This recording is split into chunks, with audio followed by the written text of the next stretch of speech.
టాలీవుడ్ పై tsunami దూసుకొస్తుంది. ఒకటి కాదు రెండు కాదు, దాదాపు మొదటి 3-4 నెలల్లో బడా సినిమాలు టాలీవుడ్ పై పంజా విసరడానికి సిద్ధమవుతున్నాయన్న వార్త టాలీవుడ్ లో కొత్త ఉత్సాహాన్ని ఇచ్చింది. విషయంలోకి వెళితే టాలీవుడ్ లో చిన్న సినిమాల విడుదల దాదాపు 6 నెలలు ఆలస్యం అయ్యేలా కనిపిస్తుంది. అదేంటి అంటే మళ్లీ జూన్ వరకు చిన్న సినిమాలు రావా అంటే రాకపోవడమే మంచిది. ఎందుకంటే టాలీవుడ్ ను బడా సినిమాలు కబ్జా చేస్తున్నాయి. విషయంలోకి వెళ్తే రామ్ చరణ్ నటించిన ధృవ మూవీ నుండి మహేష్ బాబు నటిస్తున్న మురుగదాస్ మూవీ వరకు ఎన్నో పెద్ద సినిమాలు స్క్రీన్స్ ని హిట్ చేసేందుకు రంగం సిద్ధం చేసుకుంటున్నాయి.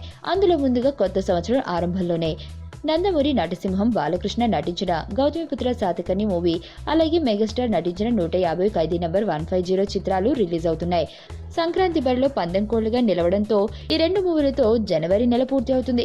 ఇక తర్వాత రెండో నెల ఫిబ్రవరి మరో సీనియర్ స్టార్ హీరో నాగార్జున కూడా ఓం నమో వెంకటేశాయతో రానున్నారు. ఆయనకు పోటీగా విక్టరీ వెంకటేష్ గురు అవతారం ఎత్తనున్నారు. ఇక అక్కడితో రెండో మాసం ముగుస్తూ ఉండటంతో అసలు కథ మూడో నెల అదే మార్చిలో మొదలవుతుంది. ఈ నెలలో పవర్ స్టార్ పవన్ కాటమరాయుడు రంగంలోకి దిగుతుంది. అయితే ఆ నెల అంతా పవన్ సినిమా హడావిడి ఉండగా ఏప్రిల్ నెలలో 2 బడా సినిమాలు, భారీ బడ్జెట్ సినిమాలు అయితే ప్రిన్స్, మురుగదాస్ సినిమా మరియు రాజమౌళి బాహుబలి 2 ఒకే సమయంలో వస్తున్నాయని సమాచారం. మరి ఈ లెక్క అంతా చూసుకుంటుంటే ఈ 4 నెలలు చిన్న సినిమాలు కాస్త దూరంగా ఉంటే బెటర్. లేదంటే ఓపెనింగ్స్ కూడా కష్టమయ్యి చిన్న నిర్మాతలు ఇబ్బందులు పడక తప్పదు. మరి భారీ రేస్ లో ఎవరు గెలుస్తారో ఎవరు నిలుస్తారో చూడాలి.